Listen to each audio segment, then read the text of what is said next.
வானம் வரும் மேகம் வரும் கூட உன்னோடு நானும் வந்தால் என்னடி அம்மா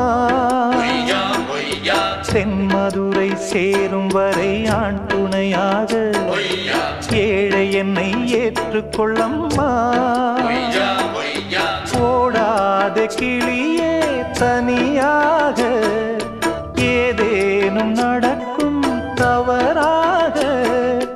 ஊர்கெட்டு கிடக்கு பொதுவாக ஒன்றாக நடப்போம் மெதுவாக காலடி நோக நாலடி போக பாதையிலே பூவிரிப்பேன் நானே புது ரூட்டுல தான் நல்ல ரோட்டுல தான் நின்றாடும் வெள்ளி நிலவு இந்த ராத்திரி